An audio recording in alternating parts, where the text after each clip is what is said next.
Tiba-tiba ada sosok demit yang menyeramkan bergerak di sebelahnya. Hal ini. Halo teman-teman, balik lagi bersama aku Arman Cahyadi di Malam Horor.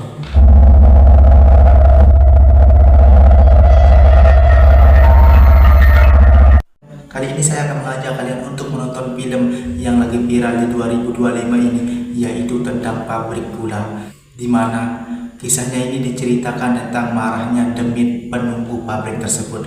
Bagaimana cerita selengkapnya? Langsung saja kita bahas di Malam Horor.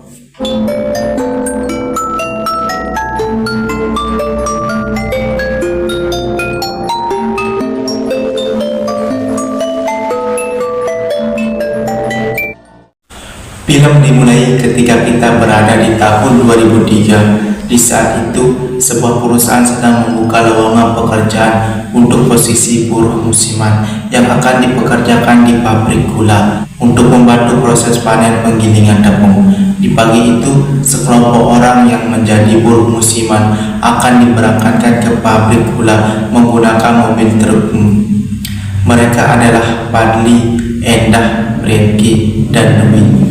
Dan ada sepasang kekasih bernama Hendra dan Wati. Perjalanan menuju pabrik gula tersebut cukup jauh, jadi di sepanjang perjalanan mereka saling berkenalan dengan yang lainnya.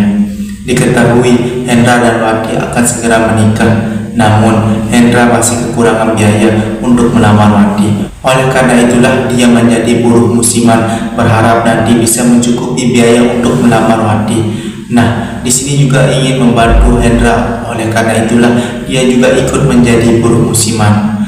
Beberapa jam kemudian tibalah mereka di pabrik gula tersebut. Karena kondisinya sudah menunjukkan sore hari, lalu mereka yang baru datang langsung dibagi ke loji yang sudah ditentukan. Diketahui pabrik gula ini merupakan peninggalan Belanda. Ada banyak cerita misteri dari warga lokal tersebut bahwa di tempat ini ada tempat yang dikeramatkan dan semua yang dilarang untuk memasuki area tersebut. Oleh karena itulah di pabrik gula ini memiliki peraturan-peraturan yang sangat ketat untuk para buruh yang bekerja di sana, dan mereka tidak boleh melanggar peraturan yang sudah diberikan. Di malam pertama mereka tinggal di kawasan pabrik, terdengar suara peluit panjang yang menandakan waktu sudah menunjukkan jam 9. Para buruh dilarang untuk keluar dari loji. Endah pun penasaran dengan suara itu, lalu dia melihat suasana di luar loji yang terlihat sangat sepi, tidak ada satu orang yang keluar. Di sisi lain, Padil mulai diganggu oleh demit penunggu pabrik. Hal itu terjadi ketika dia akan menunaikan sholat. Tiba-tiba demit itu muncul di depannya dan seketika itu hilang. Malam pun semakin larut, semua buruh sudah beristirahat. Di saat itu, Endah terbangun dari tidurnya dan dia mengambil air minum di dapur. Namun tiba-tiba dia merasa seperti ada orang yang lewat.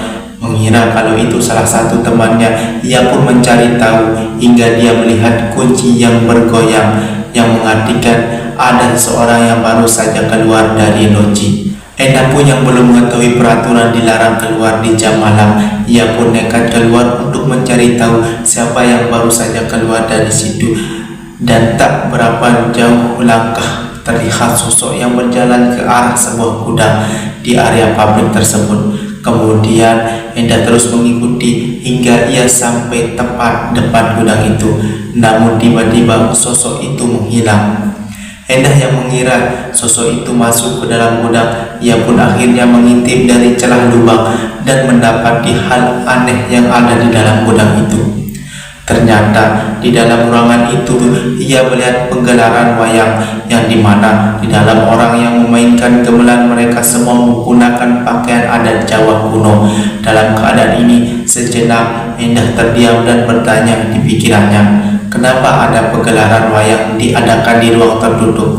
Namun tiba-tiba suara gamelan itu berhenti dan semua orang yang berada di dalam gudang tersebut menatap Endah, yang seketika itu membuat Endah ketakutan dan terjatuh. Setelah itu Endah langsung pergi dari sana, tapi tanpa ia sadari kalau di saat itu ada sosok makhluk hitam sebesar yang sedang memperhatikan dirinya. Keesokan harinya, semua buruh dikumpulkan dan diberi arahan oleh Bu Marni yang merupakan manajer pabrik. Bu Marni kemudian memperkenalkan beberapa petugas, di antaranya ada 2 orang satpam bernama Pak Rano dan Pak Karno.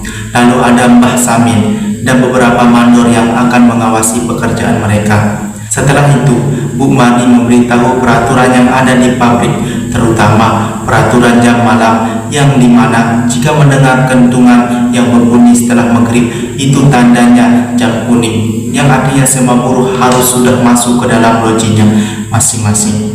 Kemudian jika mendengar suara peluit pabrik yang berbunyi jam 9 malam, itu artinya jam merah, yang dimana seluruh buruh pabrik dilarang keras untuk keluar dari loji, dan semua peraturan itu tidak boleh dilanggar oleh siapapun. Setelah memberikan arahan, semua buruh pun diarahkan ke arah mandor masing-masing, sedangkan Endah diminta Bu Marni untuk bekerja di dalam ruangannya.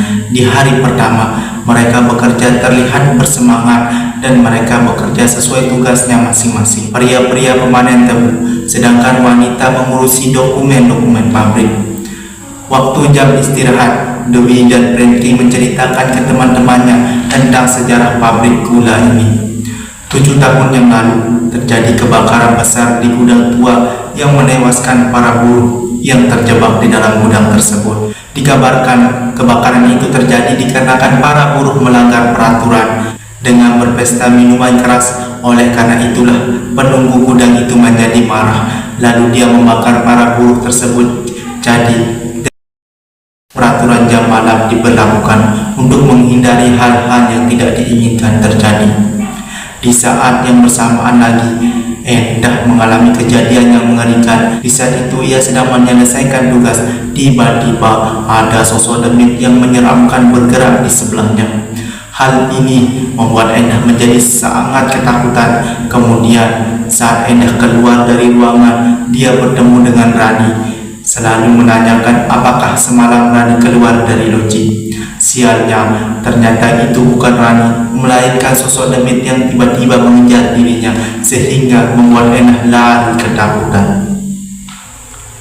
Teror yang mengerikan yang dialami oleh Endah ternyata tak sampai di situ saja. Kali ini ia kembali mendapatkan teror dari penunggu pabrik gula tersebut, yang dimana saat ia sedang mengantar dokumen ke beberapa bagian, saat itu Rani menawarkan diri untuk membantu mengantarkan dokumen karena searah dengan tujuan Endah. Akan tetapi beberapa lama terjadi hal yang mengerikan. Di saat kereta bara yang sudah berhasil panen berjalan, Endah melihat Rani sedang duduk di jalur kereta. Melihat itu, Endah langsung berteriak memanggil Rani, tetapi Rani hanya menoleh sambil tersenyum, dan inilah yang terjadi.